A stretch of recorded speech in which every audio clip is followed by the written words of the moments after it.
Hi, I'm Leigh Rondon-Davis. I am the dramaturg on Babes in Ho-lland, and this is our incredible playwright, Deneen. Hi, Lee. Thank you so much. Hi. Good to see you. Good to see you too. Thank you for joining me here today. I have some questions here to kind of talk more about your writing process, the inspiration for Babes, and just learning a little bit more about you. So, Babes is set at the University of Pittsburgh, January through March 1996, and it follows two young Black women as they navigate academia, falling in love, college social scenes. And so I'm really curious as to why you chose this very specific setting for the play, and how does it affect the characters and their journeys?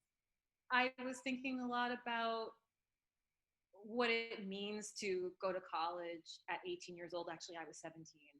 And I was thinking about my niece who was actually starting her college search at the time. And just that anticipation, what it means to be on a new campus and all this new information that you're learning in your classes and in information that you're learning from all these new people from different towns and different cities. And so I was interested in what that means. But I was also thinking a lot about sanctuary, because I was just taking in how many of our sanctuaries feel like they're being compromised. And so acts of violence in church or at the club or in the movie theater. And what does it mean to seek sanctuary? And what does that look like to seek it in other people, to seek it in a space? And so when I was thinking about a dorm room as a sanctuary space, I thought that was a wonderful opportunity to explore a budding relationship between two young Black women. And when I was looking back on that time, I realized I didn't know any young Black women who were dating one another, which makes no sense. I knew young Black men who were dating each other. I started asking friends that went to college with me, and they were like, no, that's kind of weird, right? I don't know anyone. I started asking straight and queer friends who went to other colleges. No one could name a couple. Obviously, those couples were there. That doesn't make any sense. Like, of course, but what does that mean? And so it seemed like this opportunity to explore this relationship and think about, well, what would private spaces mean to a couple like this, at this time, who are seeking to know one another in a private space, in a sanctuary space. I mean, when I was reading Babes for the selection process to get down to the finalists, I remember just falling in love with the play because I just saw so much of myself and my own college experience. Like, I didn't go to college in the 90s, 2 decades after that, but like just seeing those relationships play out, and like I saw so much of myself and my own experiences in the play, and just really loved like seeing that Black queer womanhood be explored and celebrated in the piece. And Babes will honestly be one of my favorite plays until I die. So thank you for that. Thank you for this gift. Thank you. I appreciate it. Yeah. I want to lead into our next question.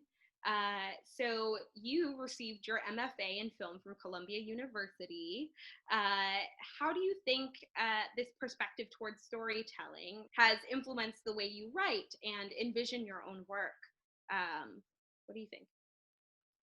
Well, Columbia University is really interesting because they focus on story and story first. So from the beginning, we were handed Aristotle's Poetics, and we studied that for a semester. So I tend to work in realism. That's what I do, and I think that's probably what attracted me to film in the first place, because I wanted to tell these like really like realistic, gritty stories.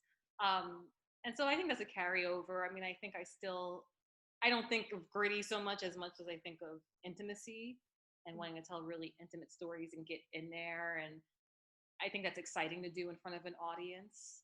I think that is very theatrical. I think intimacy in the theater can be very theatrical. So that's what I'm playing with. I mean, it's so like real in the play. It's so intimate. You're like these three characters, those are the only characters you get to meet in this dorm room for basically the whole play. I think it's really powerful, and it does feel very theatrical. Like you're just in this specific moment with these specific people, and all that matters is them in their world. So it's cool to see you do that. Yeah, I mean, I think it excites me to have that kind of energy, because you don't know what's going to happen, and it's a private space. And what happens when we're in a private space? It's very hard to recreate. If I'm at a coffee house talking to a friend, that conversation is going to be very different than if we're in my bedroom talking. What really excited me personally about Babes was that it was a black play about something other than Black death and suffering. And, with the Black Lives Matter movement going on right now, I think those things are really important to have conversation. But Babes specifically feels like a celebration of young Black womanhood, queer romantic relationships, even platonic relationships between folks of different ethnicities, a young Black woman and a young white woman. So I'm curious, can you share more about like your inspiration for the play, your process a little bit, and why you chose to tell this specific story? Well, I think it's interesting what you're saying about Black suffering and Black death, especially in this moment. Mm-hmm. I will say that I do feel like I want Black writers to write whatever they want. Mm-hmm. I want Black women writers especially. So some people are going to explore trauma, and some people are going to explore suffering, and some people are going to explore celebration and love. I think one of the challenges is that why we tend to have, I think, a lopsided effect is because I think writers are writing all kinds of things, but it's a question of, well, what's getting through gatekeeping processes? Mm-hmm. And so, I mean, a lot of Black writers have the romantic comedy and, the fun musical and all kinds of stories, but I think there is this idea, and I hope it's an idea that we can get past, this idea that, oh, well, if this isn't about specific Black suffering, then why are your characters Black? They don't need to be Black if it's not about specific Black suffering.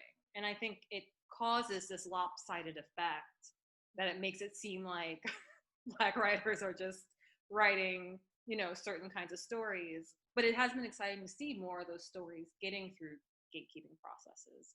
And I hope that continues, because I think there's a full range of Black experiences that we're all trying to tell. And I want to see all of them. I can empathize with that. I get a lot of the plays that I get asked to dramaturg or to perform in are, specifically Black roles. So we're dealing with kind of the pigeonholing for Black artists. And then the consideration is always like, well, what will move a white audience? We're always thinking about like centering a white audience's perspective. And I think the fact that this play is for everyone and anyone, and specifically Black people in that as well, about like love and joy and being young and being a young woman, I think is really, really powerful and unique. And I'm excited that like audiences get to participate in this play where the engine is love, and there is so much joy in the piece.